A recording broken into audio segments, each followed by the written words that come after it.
Somos 6 Francisco Cândido Xavier, Caio Ramaciotti, e Espíritos Diversos. Prefácio. A juventude expressa o amanhecer no dia da existência terrestre. Neste livro, colhemos impressões e notícias de companheiros à espiritualidade superior, nesse momento iluminado de quantos se encontram no plano físico. Sendo assim, eles não escrevem unicamente para os corações na primavera das forças corpóreas, mas se dirigem e se localizam nas variadas faixas do tempo, no tempo do progresso e da elevação, fornecem a todos os espíritos da Terra a alegria da criatividade na seara do bem e da mortalidade, acima das provas e experiências que passam os homens. Nas entrelinhas de cada mensagem confortadora, esclarecem que da estância humana, quaisquer que sejam, de muita importância para a alma e que, do dia para a noite, no dia da existência planetária, somos convidados no plantio do amor, visando a colheita de luz, nos campos da vida maior.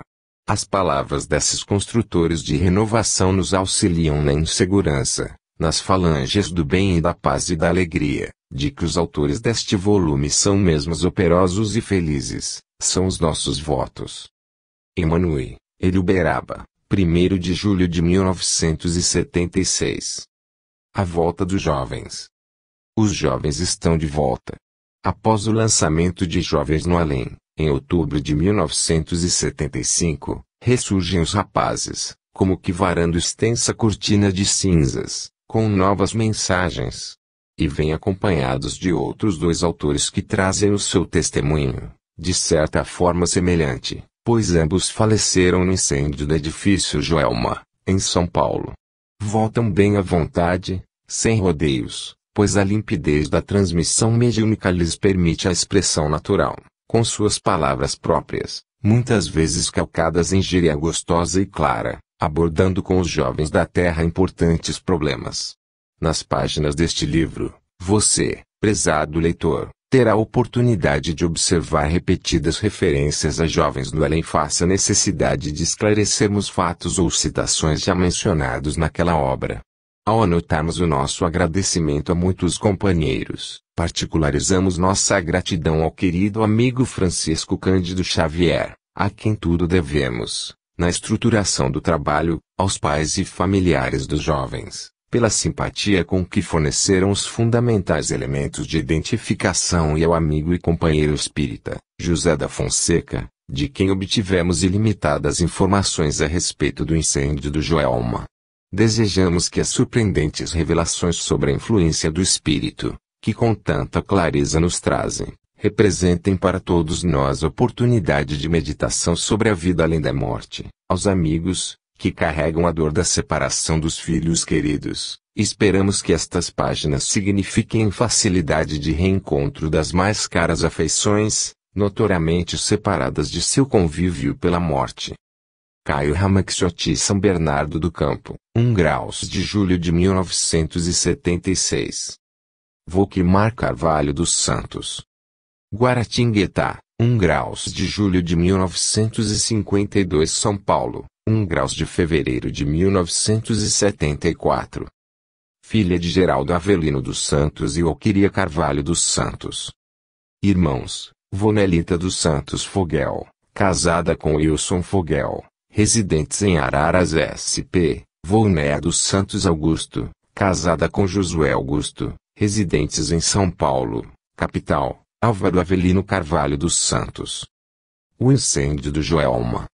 Para o paulistano, habituado às dimensões arquitetônicas de sua megalópole, não é hábito particularizar esse ou aquele edifício, essa ou aquela construção mais ou menos soberba, porquanto, vive-se na capital paulista entre rochedos de concreto, perdendo-se, já em passado mais remoto, o tempo em que se admirava a altura, então, descomunal do edifício Martinelli, do Banco do Estado ou mesmo da Esplanada. Hoje, apenas a ideia do metrô quebra a rotina da população operosa que de só a só constrói a maior cidade da América Latina. Um edifício contudo, que, a despeito de não apresentar muito de diferente em relação aos outros, há 2 anos permanece vivo na retina de todos nós que da grande São Paulo presenciamos a eclosão de catástrofe de inusitadas proporções. Falamos do Joelma. Com seus 26 andares, alinhados em arquitetura moderna, em que a forma convexa de sua fachada se abre em leque para a Avenida 9 de Julho, descortinando a extensão toda da grande avenida que se perde nos jardins, fica o Joelma situado em posição estratégica. Logo no início da 9 de Julho, próximo à Praça das Bandeiras e do Vale do Anhangabaú, voltando suas costas para a Avenida 23 de Maio, semelhase, mesmo, o Joelma um guardião do miolo da cidade onde se depositam as tradições primeiras de sua história, com o antigo Anhangabaú sepultado pela canalização de concreto, correndo no sopé das colinas onde se construiu, por determinação de Manuel de Nóbrega, o Colégio de São Paulo de Piratininga. Pouco antes das 9 horas da manhã daquela sexta-feira, no primeiro dia do mês de fevereiro de 1974, línguas de fogo, nascendo do meio do edifício, começaram a crescer, alcançando em poucos minutos proporções que lembravam o trágico Andraus, de 2 anos antes. Com a combustão de materiais diversos que simulavam ao poder destruidor do fogo, volutas de fumaça negra, em rolos intermináveis, alternavam-se ou conviviam com as chamas ciclópicas. Muitas das pessoas que se encontravam naquela manhã no Joelma conseguiram descer as escadarias até o térreo e salvar-se.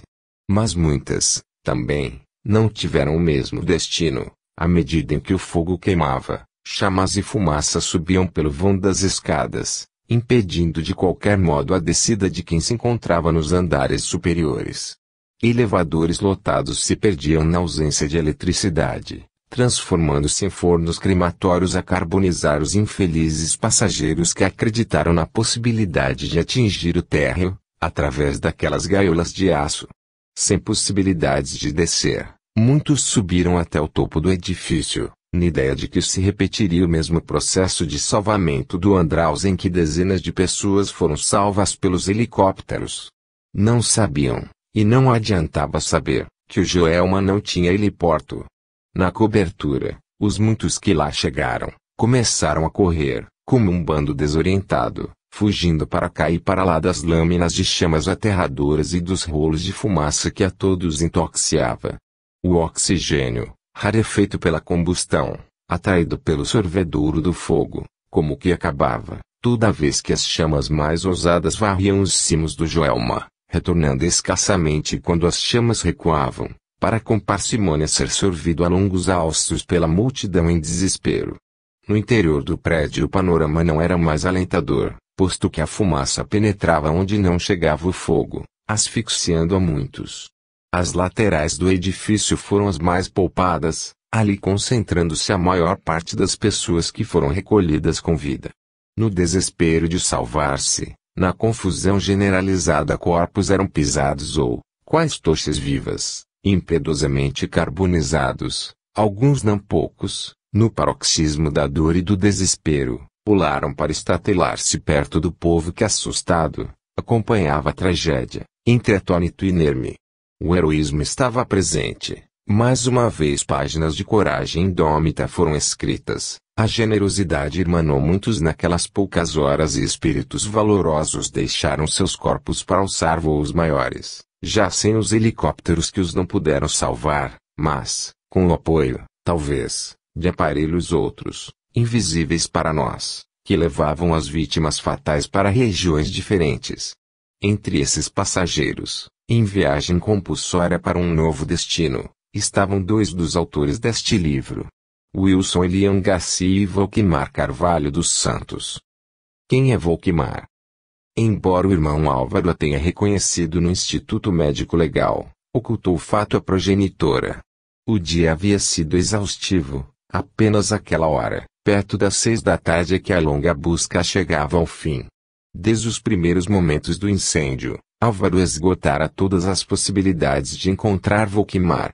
Os dois trabalhavam no Joelma, Álvaro Avelino Carvalho dos Santos, o filho caçula de 19 anos e Volquimar, de 21 anos, eram funcionários da Crefisu. O rapaz trabalhava no térreo Volque, como era carinhosamente chamada, no 23 graus, como gravadora de processamento de dados.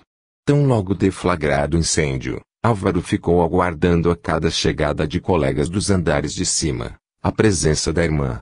Como até às 10h30 não conseguirá localizá-la, encarregou alguns amigos de continuarem na procura, enquanto ia em casa tranquilizar a mãe.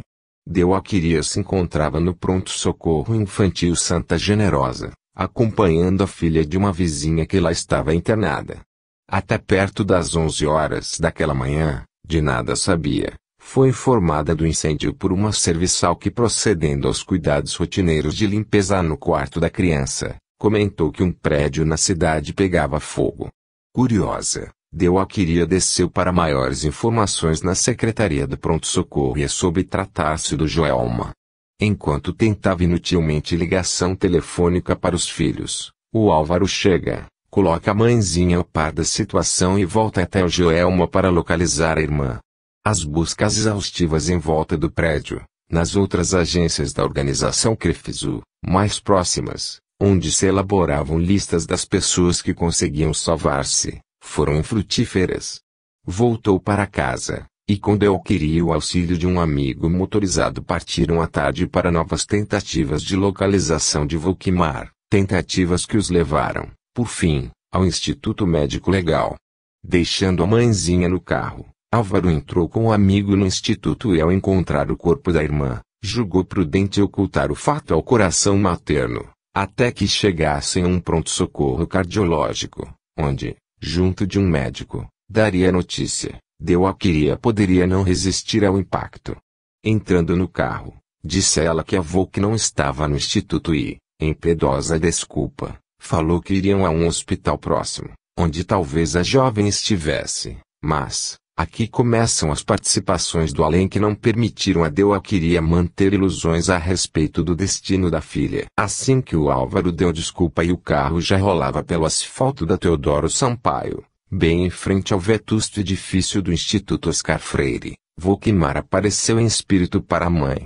Sem que o irmão e o amigo a vissem, ela disse: "Mãe, o Álvaro já me achou e identificou o meu corpo."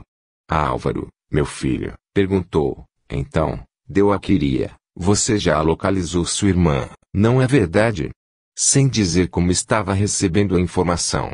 "Não, mamãe", retrucou Álvaro, confuso, "não a encontrei." Continuava, contudo, o diálogo invisível da filha com a mãe. "Mamãe", falou a Volquimar sorrindo, "ele já me encontrou, sim, e está ocultando a verdade da senhora."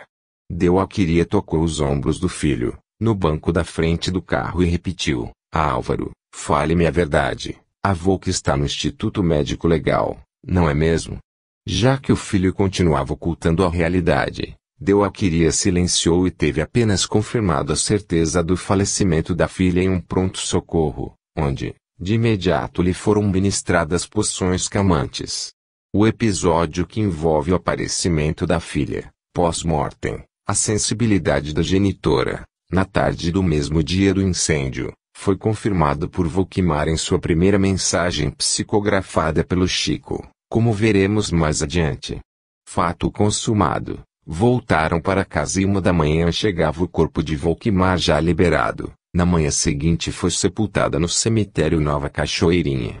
Filha de Deuaquíria Carvalho dos Santos e de Geraldo Avelino dos Santos, Volquimar nasceu em Guaratinguetá SP a 1º de julho de 1952, vindo a falecer no dia 1º de fevereiro de 1974, com 21 anos. Em 1969, residindo em Pirassununga, no interior paulista, Volquimar forma-se professora primária, junto com outra irmã, Volnéia, e, em seguida, a família muda-se para São Paulo. Em outubro de 1973, após passar por algumas organizações comerciais, foi levada pelo irmão, que já era funcionário da CREFISU, para trabalhar junto dele no edifício Joelma, onde desencarnaria 4 meses depois. Exercia as funções de gravadora em processamento de dados e sua seção, situada no 23º andar, foi severamente castigada pelo incêndio. Na véspera da morte, Volk faltara no serviço para preparar a documentação necessária à matrícula na Universidade de São Paulo, onde fora aprovada nos exames vestibulares recém-realizados, na cadeira de letras. O reencontro. A bênção do esclarecimento espírita foi muito importante para a família de Volquemar, no período de adaptação após a partida da filha para o plano espiritual.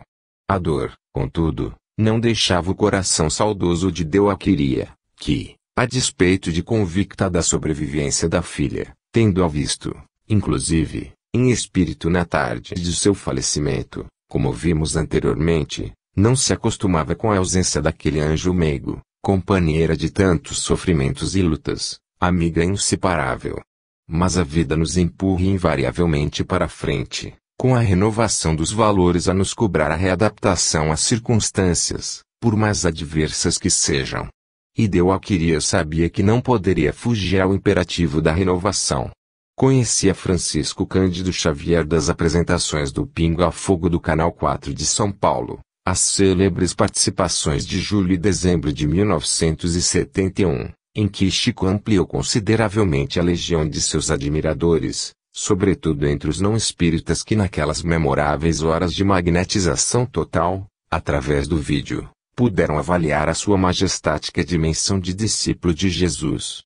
Sendo informada pelo genro, residente em Araras SP, de que Chico Xavier lá estaria no mês de março, eis que 40 dias depois do incêndio do Joelma, no dia 10 de março de 1974, Deuaquíria era a primeira pessoa da fila para abraçar o querido médium.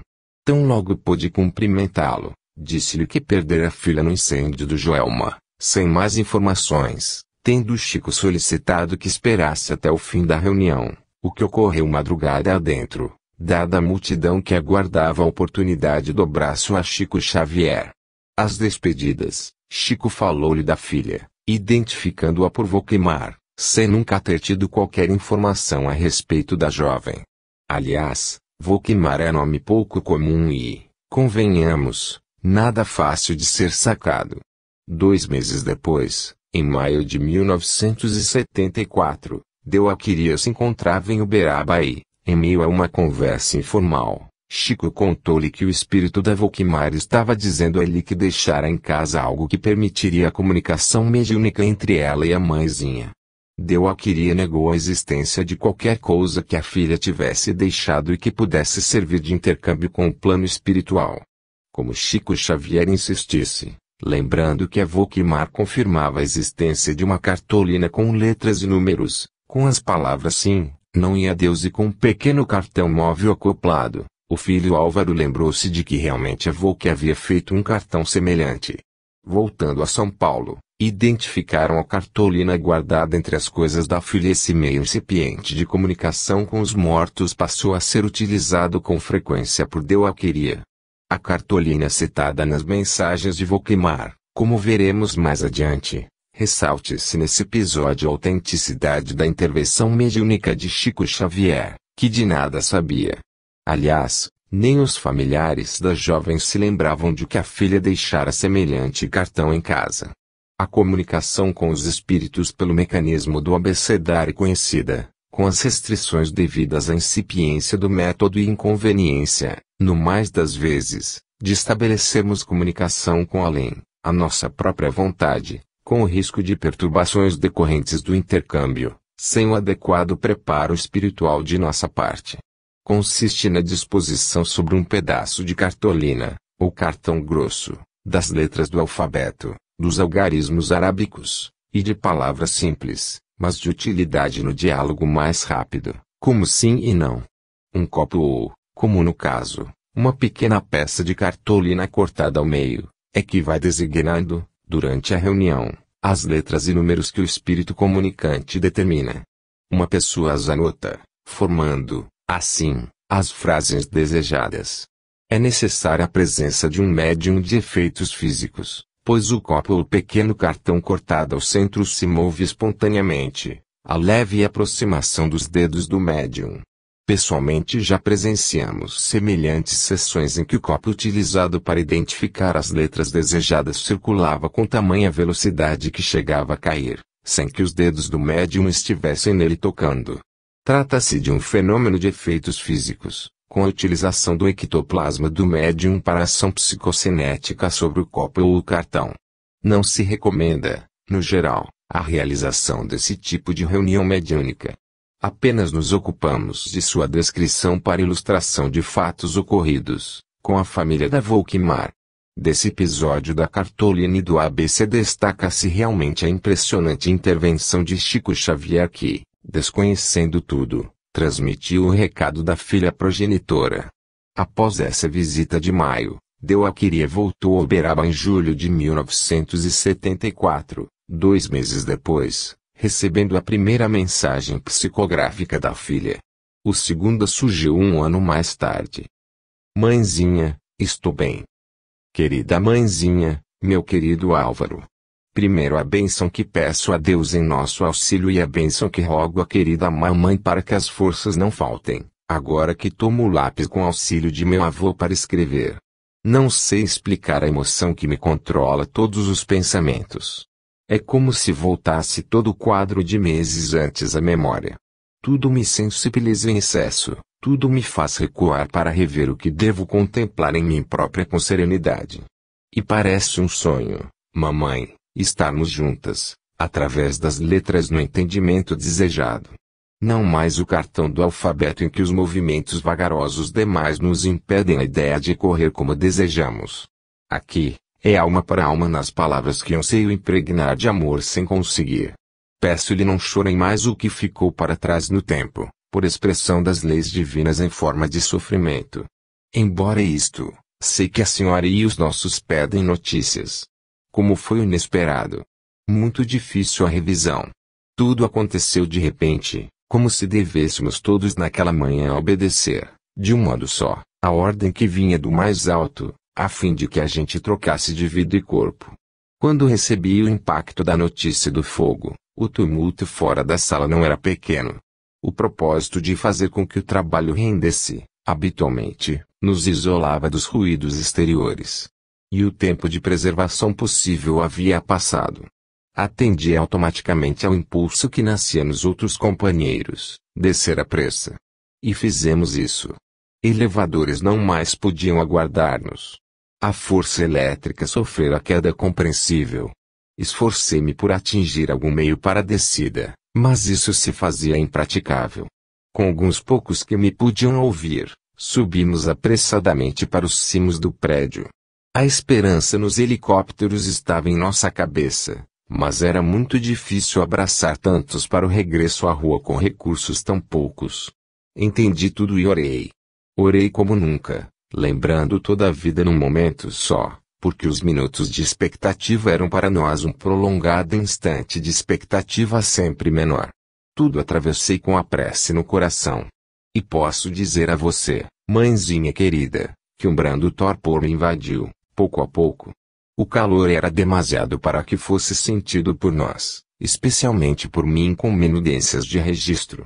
Compreendi que não estávamos à beira de uma libertação para o mundo e sim na margem da vida espiritual que devíamos aceitar com fé em Deus. E aceitei. Os amigos espirituais, destacando-se meu avô Álvaro, comigo durante todo o tempo, não me deixaram assinalar quaisquer violências, naturais numa ocasião como aquela, da parte daqueles que nos removiam do caminho em que se acreditavam no rumo da volta que não mais se verificaria. Lembrando nossas preces e nossas conversações em casa, procurei esquecer as frases de desespero que se pronunciavam em torno de mim. Essa atitude de prece e de aceitação me auxiliou e me colocou em posição de ser socorrida. Mais tarde, com algumas horas de liberação do corpo, é que despertei ao seu lado. Aquele amigo certo que hoje sei nele o meu avô e benfeitor de todos os dias, estava a postos, reconfortando-me. Estava em meu próprio leito, refazendo energias, e por ele fui informada de que a ilusão de estar no corpo, precisava ser esquecida, que o nosso querido Álvaro, auxiliado por ele, me encontrara forma física na instituição a que fôramos recolhidos, depois da luta enorme e que não me cabia agora, se não estar calma e forte para fortalecê-la. Mas que pode se gabar de ser mais forte que os outros numa ocasião qual naquela em que nos vimos todos agoniados e alterados sem qualquer possibilidade de opção.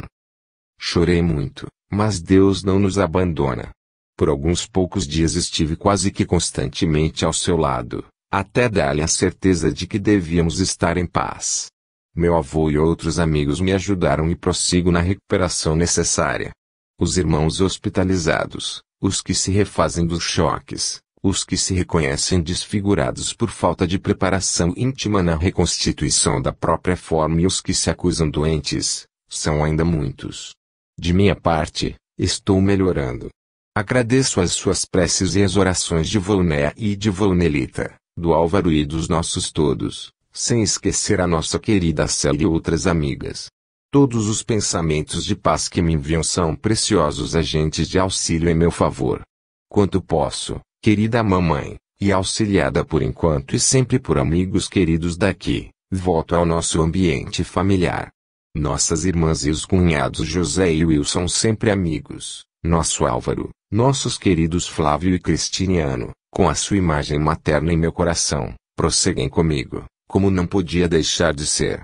Estou satisfeita por haver adquirido um apartamento mais compatível com as nossas necessidades. Fui eu mesma, com auxílio de meu avô e de outros benfeitores, quem me forneceu a ideia de aproveitarmos a ocasião para a compra. A senhora, querida mamãe, não precisava hesitar quanto ao assunto. Você sabia que o nosso ideal era sempre o de conseguir o dinheiro para uma entrada que aliviasse o futuro. E não diga à mamãe que isso teria implicado na prova que atravessamos. De qualquer modo a sua filha terminar o tempo aí e, na essência, nós ambas sempre tivemos a certeza de que a minha existência seria curta na terra desta vez, em que aí estive. O fato de grifar as palavras desta vez me consola, pois isso dá a vocês a certeza de que estou em dia com a bênção da reencarnação, na lembrança do que aprendi. Meu avô e nossos amigos Augusto e José Roberto estão aqui conosco. Agradeço às nossas queridas amigas Yolanda e Helena, a Cássia e outras irmãs, pelo incentivo à confiança em Deus que estamos recebendo. O amor é um milagre permanente. Por ele as afeições se multiplicam e os nossos corações sempre se escoram em novas esperanças para a vitória na vida. Querido Álvaro, lembre-me como em nossos retratos felizes. Não me recorde desfigurado em situação difícil na qual você é induzido a lembrar-me. Querido irmão, atravessamos aquela sombra. Agora, tudo é luz e bênção, seja para nossa querida mamãe, o que você sempre foi, uma companheira e uma bênção. Comemoramos os aniversários de meu avô e meu que vocês marcaram com as nossas preces. Quero prosseguir escrevendo, mas não consigo. Mamãe, continue forte e calma na fé. A morte não existe, o que existe é a mudança que, por vezes, quando imprevista, como foi o nosso caso, não é fácil de suportar. Abraços aos meus pequenos filhos do coração. Não posso esquecer os sobrinhozinhos. Nossos amigos Augusto e José Roberto, já treinados com o intercâmbio na escrita, estão me amparando. Queridas irmãs Yolanda, Helena e Acácia, agradeço muito. Querida mamãe, meu querido Álvaro, irmãos e irmãs do coração, Deus os recompense. Mamãe, ouça-me dando notícias e recorde aqueles recados. Mãezinha, fique tranquila. Mãezinha, estou bem. Mamãe, já cheguei do trabalho. Mamãe, chegarei um pouco mais tarde. E esteja certa, querida mãezinha, de que com o beijo de todos os dias e carinho de todos os momentos, continua sendo sua, sempre sua, a filha que lhe entrega o próprio coração. Hoje e sempre a sua Volquimar. 13 de julho de 1974. Não chore mais, mamãe. Eu não morri. A reapresentação de Volquimar, após sua morte, traz-nos algumas cogitações mais profundas. Suas palavras descrevem, de início, como ocorreu a morte, contando-nos das dificuldades e lutas para a tentativa de sobrevivência. O anseio inicial de descer, frustrado pelas volutas de negras fumaças, a determinação de atingir o topo do edifício e a compreensão de que seus minutos estavam contados. Nada mais havia a fazer, senão orar. E Volquimar orou como nunca. Diga-se de passagem que muitas das pessoas que se encontravam no Joelma tentaram salvar-se, subindo até os cimos do edifício, numa comparação instantânea com o incêndio do Andraus, ocorrido 2 anos antes. Mas o Andraus, em função do heliporto, pôde ter centralizados os serviços de salvamento em sua laje de cobertura. Contudo, o Joelma, sem heliporto, pouco ofereceu de segurança aos que chegaram lá em cima. Muitos morreram carbonizados, enquanto que outros se jogaram, encontrando a morte, no violento choque com o chão. O salvamento no Joelma se processou, basicamente, através das escadas Magirus e foram mais beneficiados, nas tarefas de socorro, os que puderam permanecer nas laterais do edifício e nos andares intermediários ou mais baixos, onde os intrépidos bombeiros podiam atuar. Após descrever os momentos últimos de vida, Volkmar faz um comentário que aparentemente pode causar surpresa entre os que não estão familiarizados com as notícias a respeito da vida após a morte. É quando diz que há irmãos, entre os morreram, que se encontram hospitalizados, no plano espiritual, que se reconhecem desfigurados, por falta de preparação íntima, na reconstituição da própria forma. É que, como sabemos, a morte não significa mudança milagrosa das condições de vida e sim a ida do espírito para o mundo espiritual, em que passa a individualizar-se através do perispírito ou corpo espiritual, envoltório sutil que lhe dá forma. O corpo físico é, aliás, reprodução bastante aproximada do corpo espiritual. Convém lembrar, assim, que o corpo espiritual também se lesa em função de determinadas agressões, como as mutilações provocadas pelo trauma do incêndio, sendo a sua recuperação mais ou menos rápida, de acordo com o merecimento próprio e, em última análise, segundo o grau de compreensão e evolução do espírito e dos compromissos que traga de vidas passadas. Daí alguns companheiros que pereceram no Joelma apresentarem, alguns meses depois, ainda o corpo espiritual em processo de recuperação. Muito rica de informações, de pleno desconhecimento do médium, informações, tão numerosas, pelo anseio de colocar em dia todos os assuntos pertinentes à situação de reencontro, a mensagem da Volkmar exprime a vontade de atualizar o papo, acalmando mais amplamente o coração materno. Assim, à medida em que formos identificando os nomes e esclarecendo as citações de Volkmar, ofereceremos mais elementos, colhidos na entrevista com os familiares da jovem. 1. Álvaro, seu irmão, já identificado. 2. Meu avô, refere-se ao seu avô materno. Álvaro de Carvalho, como veremos mais adiante. Suboficial da Marinha de Guerra, desapareceu com o cruzador Bahia, em 4 de julho de 1945, torpedeado nos rochedos São Pedro e São Paulo, quando retornava ao Brasil, ao fim da Segunda Guerra Mundial. 3. Não mais o cartão de alfabeto. Veja-se comentário anterior, quando falamos do encontro da mãe de Volkmar com o Chico em Uberaba. 4.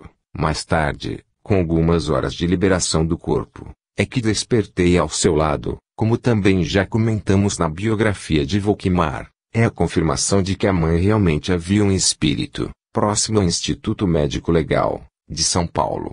5. Irmãos de Volkmar. 6. Nossa querida Célia Januário Ferreira, amiga de Volkmar, colega de cursinho e dos primeiros empregos. 7. Flávio e Cristiniano, seus sobrinhos, Flávio Henrique dos Santos Fogel e Cristiano dos Santos Augusto, filhos, respectivamente, das irmãs Vonelita e Vonéia. 8. Estou satisfeita. 9. A senhora não precisava hesitar. São daquelas informações pela psicografia do Chico que verdadeiramente nos desnorteiam. Deuaquiri havia utilizado o seguro de vida da filha como entrada para a aquisição de um apartamento, consolando a mãe, pela conveniência da atitude. Volk nos revela episódio restrito ao ambiente familiar, em evidente prova da exuberância do processo mediúnico autêntico. Sem ter qualquer ideia ou informação a respeito, como pôde, se não mediunicamente, Chico Xavier transmitir com tanta riqueza de dados esse episódio revelado pela Volkmar. 10. Volkmar guardava secreta intuição de que seus dias na Terra estavam contados, dando a entender à mãe, suas intuições, por diversas vezes. 11. Referência ao seu aniversário de nascimento e a data de falecimento do avô, a 1 graus e a 4 de julho, respectivamente. A comemoração de que fala Volkmar na mensagem diz respeito à reunião familiar nesses dias em que a filha desencarnada se comunicou pelo cartão do alfabeto. 12. Nossos amigos Augusto e José Roberto. Augusto é coautor deste livro. José Roberto Pereira da Silva, filho de Nery Pereira da Silva e Luciane Silva, faleceu a 8 de junho de 1972, no acidente com o trem que levava estudantes para Mogi das Cruzes. Contava, então, 18 anos. Como Augusto, José Roberto, ou Beto, aparece citado em outras oportunidades neste livro. 13. Yolanda, Helena e Acácia. O leitor terá, também, oportunidade de encontrar em outras citações, os nomes de D. Acácia e da mãe do Augusto. D. Helena Leal do Canto acompanhava a mãe de Volkmar, quando da recepção desta mensagem. Os irmãos de fevereiro. Querida mamãe, há 1 ano prometi escrever ao seu carinho. 1 ano e 6 dias. Aqui estou. Renovada, melhor. Quase feliz, se a felicidade não fosse uma luz, tantas vezes, envolta nas nuvens da saudade. Escrevo, porém, agradecida a Deus, cujo infinito amor rogo nos favoreça. O trabalho de recuperação espiritual continua. Mãezinha, a solidariedade é mais forte aqui, no mundo diferente. Somos todos irmãos, encadeados pelo amor, uns aos outros. Aqueles irmãos de fevereiro, iluminados nas chamas que nos resgataram de tantas sombras do passado, são agora também minha família. Nossa família. Creia. Se pudéssemos, nós os que vamos melhorando, participar a todas as mães e pais, principalmente, que os filhos não morreram, encontraríamos nessa possibilidade a maior alegria. Às vezes, me sinto constrangida, com esse recurso novo pelo qual nos comunicamos. Quisera que todos se dirigissem aos entes amados, explicando que prosseguem lutando e aprendendo, renovando e melhorando. Você não ignora, mãezinha, que nós duas nunca disputamos privilégios, nem nas filas. Estamos conscientes de que o bem é igual aos clarões do sol que pertencem a todos. Entretanto, aquelas preces, junto do copo e do ABC, aquelas possibilidades de conversar como que me aqueceram no frio da ausência que se sucedeu ao lume da redenção. E dialogamos e nos entendemos de novo. Rogo, no entanto, a você, querida mamãe, para continuarmos no esforço de esclarecer e consolar aos que ficaram. Nós, os que chegamos ao mais além, pelas bênçãos de fevereiro, há 2 anos passados, estamos nas tarefas felizes do amparo mútuo. Ninguém julgue que a maioria dos desencarnados aporta no mundo diferentes sem as marcas das ocorrências que lhes motivaram a separação do corpo físico. É preciso haver atravessado a existência terrestre quase que em serviço absoluto de espiritualização para que o nosso envoltório sutil não seja assinalado pelas impressões da morte.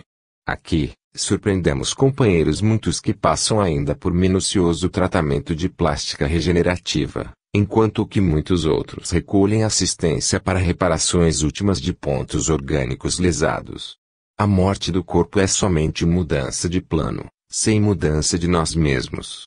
E nós mesmos, conforme os sentimentos e ideias que carregamos, operamos mecanicamente em nós o registro de emoções e pensamentos que se estampam em nossa forma nova, de modo inevitável, desde que ainda não tenhamos a precisa educação da vida íntima, a fim de comandar com segurança os novos estados de espírito. Mãezinha, descanse somente pelo tempo necessário. Um mundo de trabalho pede o esforço dos que consigam compreender e amar.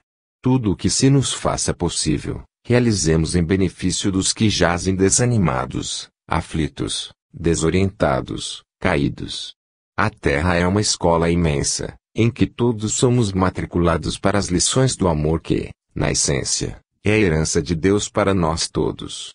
Que essa escola, mãezinha, tanto quanto possível, não se transforme por nossa culpa em hospital ou cárcere, porque as cadeias e doenças são criações nossas fora da criação divina, na luz da escola bendita da vida física em que nos cabe o serviço da evolução.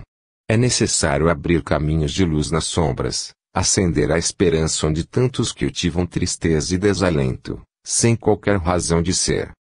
Somos todos irmãos, Repetimos. Por que não reconhecer isso, antes que se nos finde o curso de aprendizado no educandário humano, curso que se expressa em cada uma de nossas existências e das quais sempre saímos deficitários, quanto às notas de aproveitamento e de elevações que nos compete alcançar. Tudo é importante, na seara do bem. O pano com que se ampara um recém-nascido é peça do tecido maravilhoso da caridade, como o lençol com que se resguarda um doente. As frases de paz que balsamizem os corações desesperados ou que iluminem um cérebro dementado pelo sofrimento descendem das palavras de Jesus e estão impregnadas da bênção com que Ele, nosso Senhor, nos revelou os caminhos da felicidade e da segurança. Diga isso a Vonéia e Nelita, ao nosso Álvaro, à nossa Célia. Somos um grupo aparentemente reduzido, no entanto, grande é a nossa fé.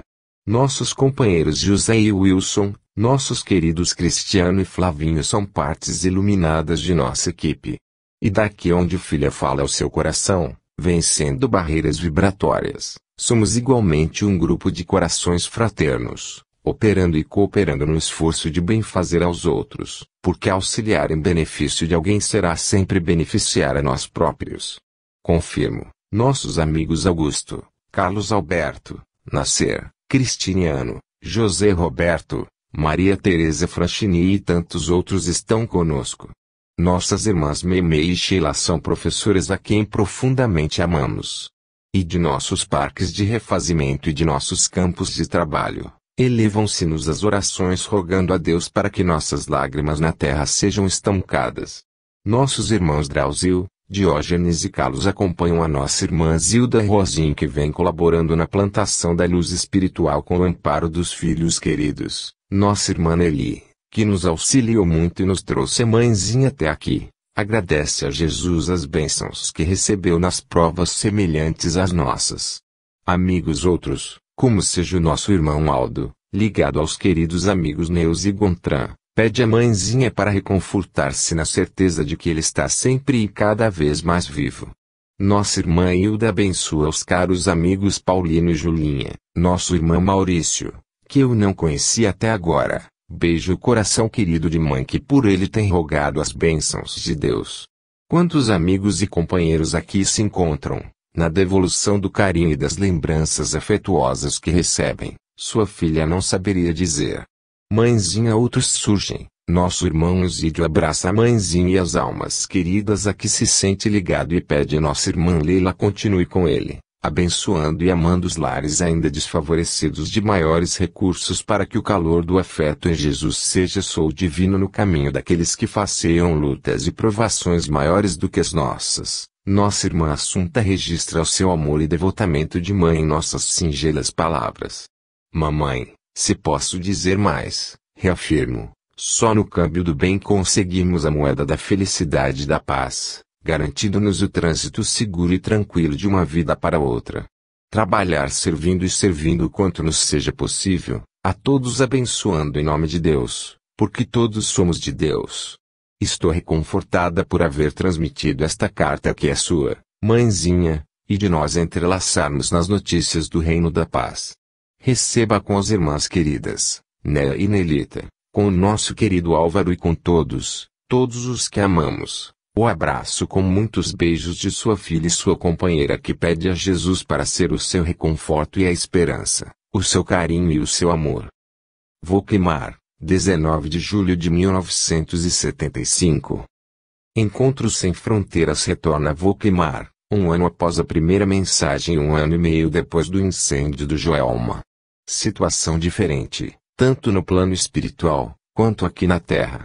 No âmbito familiar, as cicatrizes mais firmes, a saudade colocada, cada vez mais, no serviço do bem, no além, ela e os amigos que pereceram no incêndio, mais adaptados à nova vida, alguns, ainda, em fase de recuperação, conforme esclarece Volquemar, qual, aliás, nos lembra na mensagem anterior. Por outro lado, o clima psíquico que cerca a psicografia dessa mensagem é realmente envolvente, pois que inúmeros espíritos se reúnem para o abraço aos familiares, de modo a se estabelecer uma reunião em dois planos vibratórios, os vivos e os mortos juntos, espantando o espectro anômalo do materialismo e lembrando-nos que estão separados pela necessária diferenciação vocabular, mas que os mortos são os que vivos ainda não se aperceberam de que a morte não existe. No clima de euforia espiritual, as citações vão surgindo, céleres, na escrita firme do médium experimentado. Vejamos as mais significativas. 1. Aqueles irmãos de fevereiro, as vítimas do incêndio do Joelma, irrompido no primeiro dia de fevereiro de 1974. 2. Junto do copo e do ABC falava o queimado mecanismo de comunicação que deixou para o intercâmbio mediúnico. Esse fato foi comentado anteriormente. 3. Ver observação no início destes comentários e também no estudo da mensagem anterior. 4. Volnéia, grupo familiar de Volquimar. 5. Carlos Alberto. No decorrer das páginas deste livro, todos esses jovens serão identificados, posto que são citados em diferentes oportunidades. Maria Teresa Franchini está entre aqueles irmãos de fevereiro. Faleceu no Joelma com 22 anos. Filha de Domingos Franchini e Filomena Cantizani Franchini, residentes na capital de São Paulo. 6. Benfeitoras espirituais da equipe de Emanuel. Sempre presentes junto à mediunidade de Chico Xavier. 7. Nossos irmãos Drauzio Giunchetti Rosim, com 23 anos, Diógenes Giunchetti Rosim, com 16 anos, filhos de Amilcar Rosim e de Desilda Giunchetti Rosim, escritor espírita, faleceram em acidente na estrada Suzano Ribeirão Pires, na manhã de 5 de julho de 1966. Carlos Guilherme de Macedo, 27 anos, filho de Guilherme Barbosa de Macedo e de Maria Lanza de Macedo, desencanou no mesmo acidente. 8. Nelly Rossi, filha de Armando Rossi e Ana Maria Rossi, faleceu em São Paulo, em 02 de março de 1946, vítima de queimaduras em acidente doméstico. 9. Nosso irmão Aldo Sarandi Raposo, faleceu em 9 de março de 1970, com infarto do miocárdio. Contava 24 anos apenas. Filho do Dr. Gontran Sarandi Raposo e Nelza Sarandi Raposo, residentes em São Paulo. 10. Nossa irmã Hilda Greti Saraiva, esposa desencanada do conhecido editor e livreiro Paulino Saraiva. Julinha, sua atual esposa, Julia Saraiva. 11. Maurício, sobrinho da pequena Nelly, acima citada. Filho de Carlos Rossi e de Janete Luzia de Chiaquichu Rossi, desencanou em São Paulo com 8 anos incompletos, a 15 de junho de 1974. 12. Isídio Inácio da Silva, filho de Cacildo Inácio da Silva e Leila Saab Inácio da Silva. Desencanou em Goiânia, no dia 26 de março de 1974, com 19 anos. 13. Nossa irmã Assunta Fioravanti Gilardê, mãe do senhor Spartaco Guilardê, dedicado dirigente espírita na capital paulista. Assunta faleceu a 13 de junho de 1959, com 72 anos. Augusto César Neto. São Paulo, 27 de setembro de 1942, Praia Grande, 27 de fevereiro de 1968. Filho de Raul César e Yolanda César. Irmãs: Maria Otília César Toscano, casada com o senhor Walter Toscano. Zuleika César Carvalho, casada com o Dr. Antônio Celso Mesquita Carvalho. Marli César de Almeida, casada com o Dr. Paulo Roberto Borgogni de Almeida. Reapresentação: facilmente o leitor identificará no decorrer da leitura deste livro, o estilo próprio dos seus 6 autores. Jovens escritores que não vieram de cursos de beletrismo, nem se preocuparam particularmente com o estudo das figuras de expressão literária, de modo a se lançarem como novos candidatos aos troféus e às cadeiras de nossas academias. Estes jovens, que tão cedo deixaram a terra, numa idade variável entre 17 e 25 anos, levaram daqui evidentemente o ardor de sua juventude, trazendo de lá a vontade de contar o que viram aos companheiros e os pais queridos que não se acostumam à sua ausência, ainda que não estejam ausentes. Mas, a despeito de sua despretensão em fazer literatura, todos escrevem bem, cada qual carregando a marca inconfundível de sua comunicação pessoal. Assim, em Volkmar, a estrela do grupo, sentimos a filha amorosa, falando simples e de forma elevada com a mãe, do mesmo modo que conversavam quando na terra. Wilson, o outro estreante, é o marido muito jovem e o filho afetuoso que divide o coração entre a esposa querida e a mãezinha, consolando-as a ambas, numa linguagem clara, como são claras suas posições diante da morte. O Odzinho é o jovem amadurecido que aos 17 anos já se dedicava à causa do bem, na tarefa de levar as palavras do mestre aos jovens distantes da compreensão dos valores morais da vida, imersos nos pesadelos induzidos por drogas e vícios outros. O Adi, além de filho amoroso, é a doutrina, exposta, aliás, em estilo sóbrio, encorpado, com o uso da adjetivação fácil. Carlos Alberto, o tato, é um engenheiro que abdicou temporariamente de sua linguagem pragmática, concisa, em função dos sofrimentos da mãe, inadaptada, ainda, à dor da separação. Augusto e Jair são diferentes dos outros em termos de comunicação. Lembremos que todos, basicamente, são muito ligados às famílias, filhos carinhosos, cada qual com suas características próprias, idênticas às que apresentavam quando encarnados. Jair, por exemplo, brincalhão, manuseava a gíria, o Adi os analogismos e as metáforas. Cabe aqui o depoimento de uma sua colega dos tempos de escola, a estudante de antropologia da PUC de Campinas, Renata Manjaterra, que ao ler uma de suas mensagens psicografadas pelo Chico, que seu pai lhe fez chegar às mãos, disse: "Papai, mas esse é mesmo Jair."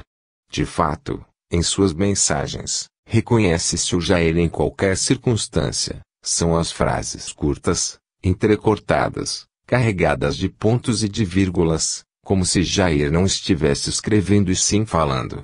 Sua gíria é, como a do Augusto, até mesmo dicionarizada. E o Augusto também usava a gíria, quando encanado. Conversamos com sua mãe a respeito e de Yolanda disse que sim, usando o Augusto com moderação, e reconhecendo em suas mensagens recebidas por Chico Xavier, expressões habituais, do seu agrado, quando entre nós. A verdade é que falando em gíria se expressando no estilo convencional, sente-se no Augusto uma linha de exposição típica, em que o rapaz já mais velho que os outros, hoje estaria com 33 anos, é amoroso e alegre, utilizando-se de construções gramaticais bem próprias. Particularmente entendemos que houve como que uma divisão de trabalho entre os jovens autores, de modo a atingirem a todas as áreas no campo da divulgação de suas ideias, com uma preferência evidente do Augusto e do Jair pela penetração entre os jovens mais familiarizados com as expressões de gíria. E, reconheçamos, estes jovens são os estudantes, são os rapazes voltados para experiências perigosas com as ervas e as bolinhas e são os outros jovens, ainda na fase dourada da juventude, desligados dos problemas e das coisas, bastante carentes de orientação e esclarecimento.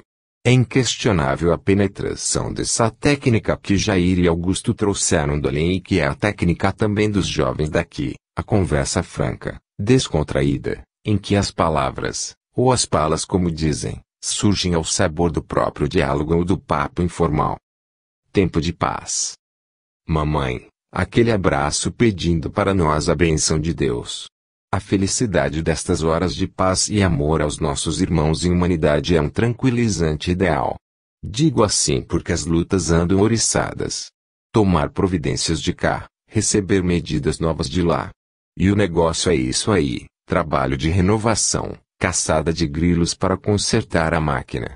Mãezinha, é tanta areia nas areias da vida aqui, de qualquer modo. É preciso alcançar o chão e plantar lavoura segura que nos traga, não apenas o pão de cada dia, mas também a paz de que todos necessitamos, a cada hora. Não é preciso falar muito. O coração tem boca e ouvidos em que se nos expressam os sentimentos mais íntimos. Eu penso, você pensa, os nossos pensam. E Deus pensará por nós o que seja melhor. Compreendo as lutas do velho. Do nosso velho moço. mais forte do que todas as forças que possamos apresentar.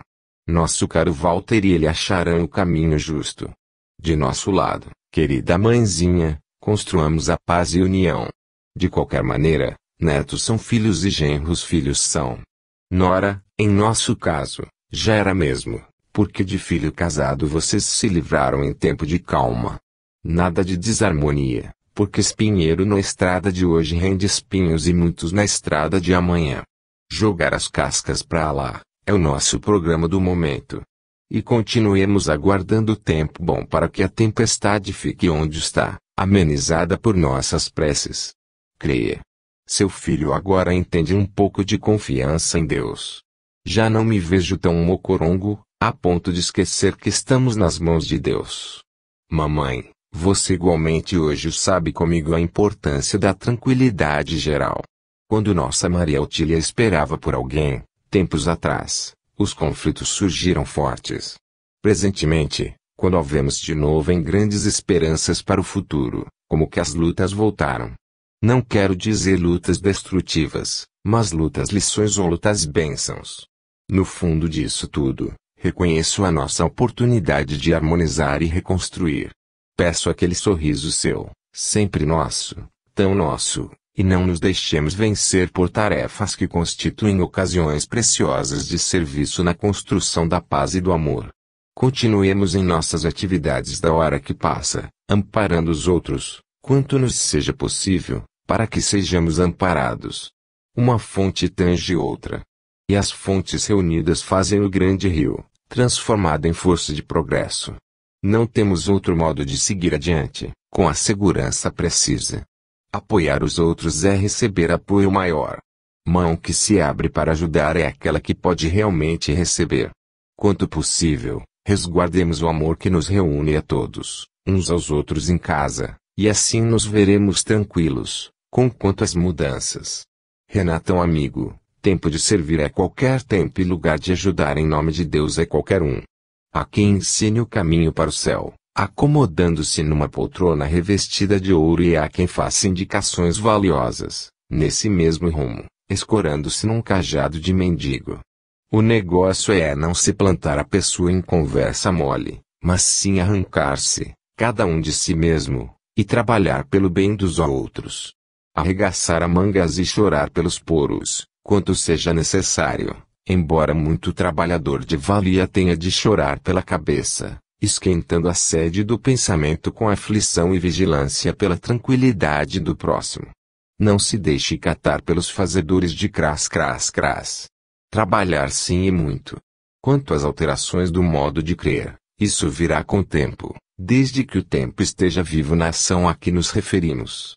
Este seu irmão e primo tem sido baratinado por muita experiência até chegar nessa estação de entendimento novo. Ponha serenidade nas ideias e mande tarefas boas para a frente. Mande que você acabará mandado por Jesus a encargos sempre maiores. Perguntar é bom, mas servir é melhor. Mamãe, distribua meus abraços. Isso não será difícil, porque mãe é mãe sempre. Converse em nosso Verdão e em nosso Peixeiro com o pessoal, arranje um assunto de bola e estaremos certos que chegaremos à goleada do amparo todos na rede da união. Não deixe que lágrimas daqui ou dali venham a fazer o Fossas no caminho a passar. Deus é quem manda em tudo e nós dois estaremos na torcida do pensamento em prece. Agradeço às nossas irmãs Acácia e Lucy. Vocês estão firmes. Acompanhamos tudo hoje. Nossa irmã Gina está feliz. É isso aí. Não podemos fazer um irmão paralítico andar de repente, imitando Jesus, mas podemos auxiliá-lo a seguir para a frente sobre rodas. Não conseguimos multiplicar os pães de 5 para 5.000, qual Jesus, diante da multidão. Entretanto, se quisermos poderemos repartir um pão em 2 para suprir as necessidades de um companheiro.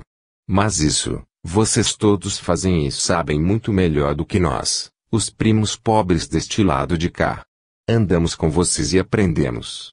E graças a Deus já estamos aprendendo. Esperamos nosso livro próximo com muito carinho. Cremos que será possível conversar por ele, com muitos dos nossos irmãos ainda dependurados no corpo físico. Dependurados não à moda de bolso vazio, mas a feição de plantas preciosas nos xaxins dos nervos, florescendo e frutificando com Jesus para a vida melhor. Agradeço, mamãe, os seus pensamentos convidando seu filho a escrever. Mais do que isso, escreve em seu coração todos os dias.